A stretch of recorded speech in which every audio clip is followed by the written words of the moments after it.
안녕하세요. 햇살입니다. 여러분 계신 곳이 평안하고 안전합니다. 오늘은 여러분들과 함께 인간은 왜 환생할까? 또 환생이 진짜일까? 가짜일까? 또 주변에서 말하는 윤회라든가 환생, 또는 카르마 이런 것들이 정말로 존재할까라는 그런 의문을 가지고 여러분들하고 조금만 이야기를 해볼까 합니다. 윤회라는 말은 돈다는 의미를 가지고 있고 환생은 다시 태어난다는 의미를 가지고 있습니다. 우리가 카르마 법칙에 의해서 인도를 받으면서 수많은 환생을 한다고 하는데 인간은 정말 환생을 하고 있는 걸까요? 윤회나 카르마나 전생에 관해서 에드가 케이시를 빼놓을 수가 없습니다. 케이시는 영적인 치료 방면에 있어서 20세기 미국을 대표하는 가장 유명한 선구자입니다. 그는 자가체면에 들어가 무의식 상태에서 환자를 치료하는 약을 처방했던 것으로 이름이 높습니다. 잠자는 예언자라고 별명이 붙어있기도 합니다. 자가체면으로 환자를 치료하던 케이시는 어떤 환자의 경우에는 병의 원인이 당사자가 언젠가의 전생에 저지른 악행으로부터 비롯되었다는 것을 알게 됩니다. 그때 케이시는 처음으로 전생이 존재를 확인했을 뿐만 아니라 인간의 모든 생은 카르마 법칙의 인도를 받고 있다는 사실을 알게 됩니다. 그는 독실한 개신교 크리스찬이었고 환생론이나 카르마의 법칙을 자신의 가치관으로 받아들이기 어려웠지만 받아들이게 됩니다. 케이시가 이 방면에서 독보적인 이유는 무려 2000여 건에 이르는 엄청난 양의 임상 사례를 남겼기 때문입니다. 체병과 관련해 이렇게 많은 사례를 모아놓는 것은 일찍이 유례가 없었던 일이죠. 그가 남긴 사례들은 미국 버지니아주에 소재한 연구소에서 잘 보관되어 있는데 이를 바탕으로 많은 학계의 연구가 이루어질 수 있었습니다. 그가 제시한 사례의 장점은 내용은 매우 구체적이라는 것입니다. 그의 사례에서는 전생의 어떤 행동이 이번 생에 어떤 과보를 받게 했는지를 확실하게 밝혀줍니다. 예를 들어 어떤 시각장애인은 아주 오래전에 전생에 포로로 붙잡은 적의 눈을 멀게 한 과보로 이번 생에 앞을 못 보게 되었다고 합니다. 그런가 하면 매일 밤 야뇨증으로 고생하던 소녀는 중세 유럽 때 무고한 여성들을 마녀로 낙인을 찍어 물에 빠뜨려 죽인 과보로 그런 증세를 얻게 되었다고 합니다.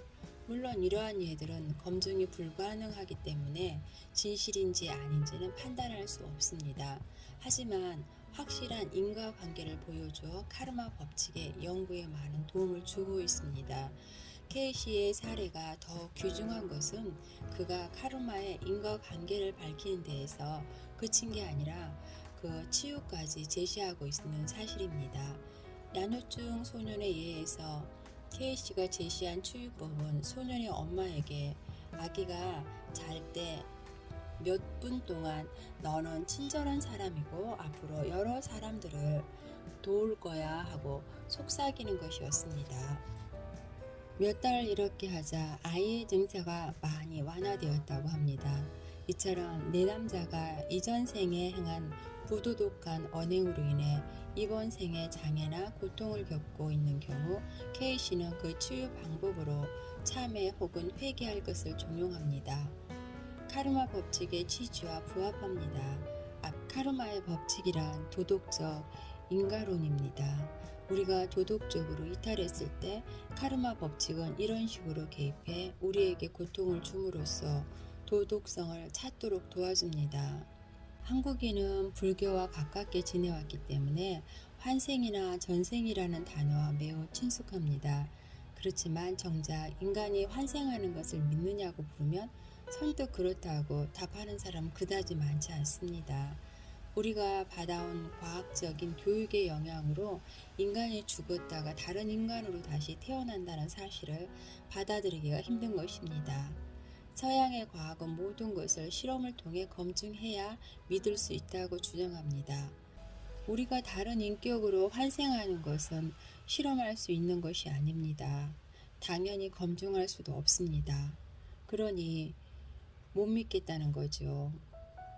게다가 환생설은 민간에서 유행하는 속설과 결합되어 미신적인 이야기가 되는 경우가 많습니다.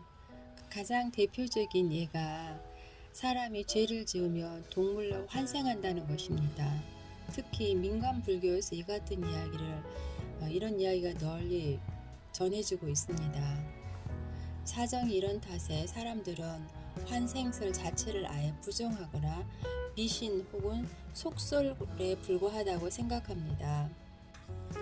대부분의 종교에서 환생설을 교리로 하고 그것을 믿고 살아가고 있습니다. 이런 종교를 믿는 중에도 환생설을 믿지 않는 사람도 있습니다. 만일 환생설이 미신에 불과하고 잘못된 교리면 대부분의 인도 종교 신봉자들은 거짓을 믿고 있는 것입니다. 만약에 인간이 환생하지 않는다면 인간은 어떻게 될까요? 걱정이 되어서 이런 질문을 하는 것입니다. 지금 살고 있는 이 한 생만 살고 끝이라면 문제가 보통 심각한 게 아닙니다. 이렇게 한 번의 기회만 주어지는 것은 공평하지 못할 뿐만 아니라 잔인하기까지 합니다. 이번 생에 실수한 게 있으면 그것을 만회할 기회 또 있어야지만 되는 것인데 딱 한 생이라뇨? 무엇보다도 정말 우리가 한 생만 사는 것이라면 도덕이고 자아실현이고 모두 의미가 없기 때문에 그야말로 마구잡이로 막 살다가 가도 됩니다.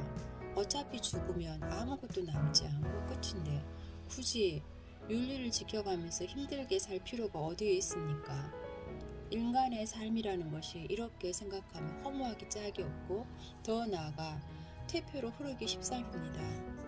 도덕적인 측면 하나만 보아도 우리는 이번 생에 향상할 것이 거의 없을지도 모릅니다. 실수를 너무 많이 해서 어떻게 만회해야 할지 당황스러울 따름이죠. 신이 인간을 만들어 놓고 겨우 한 생만 살게 해서 진화가 미진한 상태로 생을 마감하게 했을까? 이런 질문을 던져봅니다. 우리가 도덕이나 지혜의 측면에서 부족한 상태로 있다가 그냥 소멸한다. 이는 신이 커다란 낭비를 하는 거라고 말할 수 있습니다. 실수한 거죠. 그렇지 않을까요?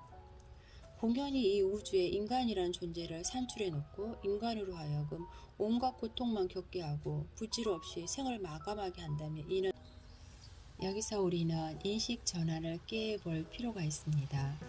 이것은 피에르 데일라이드, 사르댕 신부거 같은 걸출한 사상가를 포함해 많은 선지자가 주장한 바입니다. 그들에 따르면 신이 인간을 이 세상에 출현시킨 것은 인간을 진화하게 하여 정정인 오메가 포인트에 이르기 위한 위함이라고 합니다. 이렇게 생각을 하는 근거는 간단합니다. 신이 인간에 관한 너무나 큰 낭비를 하기 때문입니다. 오메가 포인트란 인류 진화의 종착점이므로 인간이 도덕적인 완성을 이루어 최고의 성숙한 인간이 되는 지점을 말합니다. 인류는 자신의 의사와 관계없이 이 종착점을 향해 가야 합니다. 이유는 간단합니다. 카르마 법칙이 우리를 그 방향으로 인도하며 몰고 가고 있기 때문입니다. 이마누엘 칸트가 이런 말을 했다고 하더군요. 우리 인간이 자신의 도덕성을 완성시키기에 한 번의 생은 너무 짧다고요. 그렇다고 칸트가 환생을 인정하는 것은 아닙니다. 칸트의 주장이 상당히 일리가 있습니다. 우리가 단 한 생에만 도덕적인 현자가 되는 것은 불가능한 일이기 때문입니다. 칸트는 도덕과 관련해도 유명한 말을 남깁니다. 그는 인간이 도덕적인 삶을 살게 하려면 두 가지 조건이 요청된다고 주장하는데 이 두 가지 조건이라는 게 사후생과 심판자를 말합니다. 인간은 사후에도 존재하고 그곳의 심판자로부터 생전에 행한 것들을 심판받아야 한다는 거죠. 만일 이 두 조건이 충족되지 않으면 인간은 도덕적으로 살 이유가 없다는 뜻이고 대단히 일리가 있습니다. 인간이 살면서 행한 도덕적인 언행을 심판받지 않는다면 우리는 누구도 마음 놓고 제멋대로 살 테니까요. 그렇다고 해서 칸트가 사후생과 심판자라는 요소가 실제로 존재한다고 주장하는 것은 아닙니다. 그는 있어야 할 혹은 요청되어야 된다고 예를 들어 말을 했습니다. 철학자이자 철학자인 만큼 인간의 이성을 넘어서는 초월적인 주제에 대해서 무척 말을 아꼈었던 것 같습니다. 환생에 관해 이렇게 말하고 싶습니다. 환생은 인간의 궁극적인 완성을 위해 반드시 요청되어야 되는 것이라고 생각합니다. 20세기에 들어와 서양인들이 이 주제를 본격적으로 연구하면서 판도가 완전히 바뀌게 됩니다. 환생론을 궁극적으로 보는 사람들이 나타나기 시작했기 때문입니다. 그 중에서 대표적인 예로 역행 체면이나 근사 체험을 꼽을 수 있습니다. 이런 체험을 한 사람들은 일단 인간의 환생에 부정적인 생각을 갖지 않습니다. 외래 자신이 이미 수많은 생을 살았다는 사실을 발견하고 깜짝 놀랍니다. 그들은 체면 등을 통해서 전생의 내 모습을 생생하게 재체험한 사람들이라 자신있게 인간을 환생한다고 주장을 하는 것입니다. 이와 같은 다른 분야이면서 같은 주장을 하는 분류의 사람들이 있습니다. 영매라고 말하죠. 영매 역시 인간이 환생한다는 것을 너무나 당연한 사실로 여기고 있습니다. 이들은 고인이 된 사람들의 영혼이 전하고 싶어하는 메시지를 지상의 친지 등에게 전해주는 역할을 합니다. 그 과정에서 영매들은 인간이 환생한다는 사실을 자연스럽게 내담자들에게 전하기도 합니다. 학자들이 인간의 환생이라는 환상적인 주제를 그냥 지나칠 리가 없습니다. 인간의 환생은 학술적으로 연구한 학자로 미국의 버지니아 의과대학교에서 정신과 의사이자 교수로서 재직하던 이안 스티븐슨이라 따라갈 사람은 없을 것입니다. 지금 스티븐슨의 연구가 독보적인 것은 제도권에 있는 학자가 대부분의 교수들이 꺼리는 인간의 환생이라는 주제를 무려 40년이나 연구했다는 사실이 있습니다. 그 과정에서 그는 전 세계에 산재되어 있는 환생사의 사례를 수천 건이나 수집했을 뿐만 아니라 용의주도하게 철저히 검증을 했습니다. 바로 이 점에서 그의 연구가 얼마나 탁월한지 알 수 있습니다. 그의 연구가 이전의 연구와 가장 다른 점은 검증이 가능한 사례만을 모았다는 것이고 인간의 환생과 관련해 다른 학자들이 제시하는 사례들을 대부분 검증이 불가능했습니다. 여러 연구가 지닌 한계를 직시한 스티븐은 다른 학자들과 판연히 다른 독자적인 방법으로 이 주제에 접근했습니다.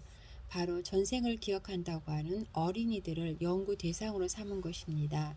이 아이들은 직전 생의 시기나 거처가 이번 생의 그것과 별로 떨어져 있지 않는 검증이 가능했기 때문입니다. 스티븐스는 연구에 따르면 전생 기억하는 아이들이 전하는 이야기는 대부분 비슷했습니다. 예를 들어 이 아이들은 2-3살 때가 되어 말문이 터지면 갑자기 내 집은 여기가 아니다. 나는 다른 곳에서 살았는데 거기에 내 배우자와 자식들이 있다.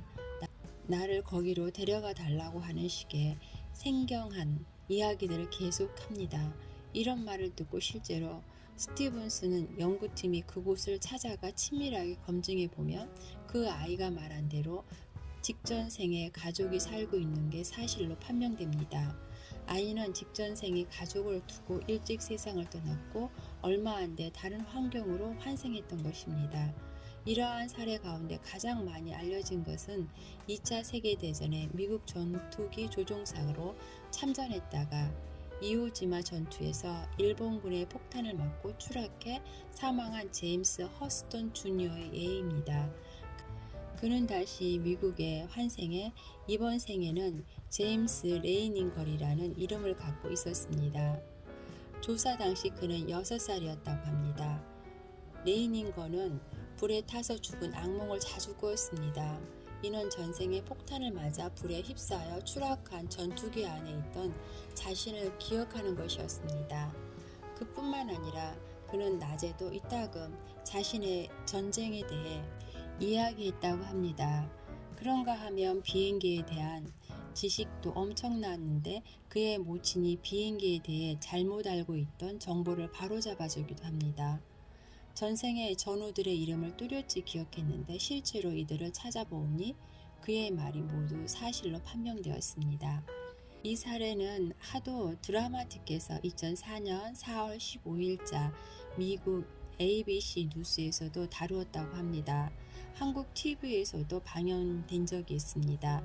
이 프로그램이 MBC 신비한 TV 서프라이즈에 소개되었는데 이 방송은 유튜브에서도 시청할 수 있다고 합니다.